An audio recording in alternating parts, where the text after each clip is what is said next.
châtiment. Le châtiment, il est terrible. Et bien évidemment, il y a moyen d'échapper au châtiment, mais facilement. Parce que certains, ils peuvent se dire, ah ouais, moi, c'est sûr et certain, je vais finir dans le châtiment. Non, non, non, arrête de dire ça. Non, non, non, la miséricorde d'Allah, elle est immense. Mais, il faut que tu te mettes à travailler, que tu te mettes à te ressaisir, à te prendre au sérieux. Mes chers frères, mes chères sœurs, malheureusement, beaucoup de gens oublient la mort et celle-ci ne prévient personne. Elle prévient personne. Tu ne reçois pas un SMS te disant il te reste 48 heures, J-10 et l'ange de la mort il vient prendre ton âme. Non, ça frappe d'un coup. Et on en a vu plein, des jeunes autour de nous et des moins jeunes qui sont morts et pas forcément en ayant été malades. Moi je me souviens, subhanallah, qu'un parmi mes frères il s'appelle Ahmed, rahimahullah, qu'Allah il fasse miséricorde. Subhanallah, je l'aimais beaucoup ce frère-là, qu'Allah il le récompense pour toutes les bonnes actions qu'il a fait et qu'Allah lui accorde sa miséricorde et le paradis. Ce frère-là, il est mort sur son scooter pendant qu'il conduisait. Et sans faire un accident avec quelqu'un. Crise cardiaque, et il est parti.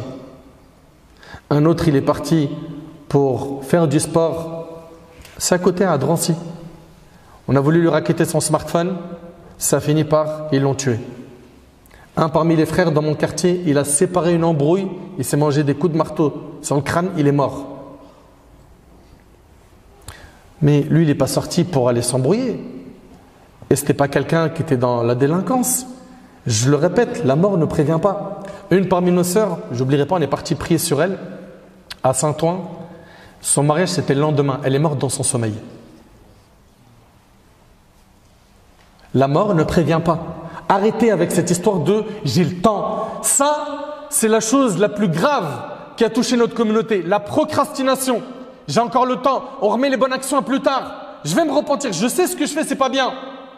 Je sais que je diffuse du poison sur le net, sur TikTok, sur Insta, sur Snap.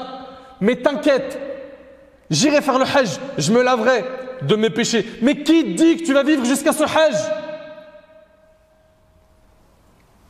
Qui dit que tu vas vivre jusqu'au repentir? Freine dès maintenant. Insouciant que t'es, réveille-toi. Combien de fois on a vu des gens, subhanallah, balles perdues et hop, on se retrouve à avoir une cité complète, plusieurs quartiers qui viennent prier sur lui. Et t'entends des phrases type « il est parti trop tôt ». Non, il n'est pas parti trop tôt, c'était son heure.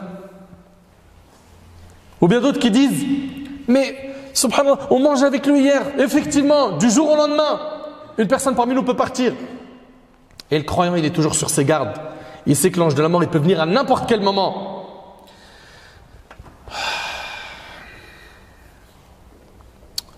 Le problème, c'est que on se sent trop en sécurité à l'abri du stratagème d'Allah. Et le prophète alayhi salatu wassalam, nous a dit qu'Allah tabarak wa ta'ala dit par ma puissance, je ne regroupe pas en mon serviteur de peur et de sécurité.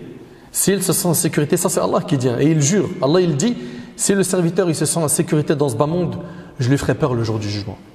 Et s'il a peur de moi dans ce bas monde, je le mettrai en sécurité le jour du jugement.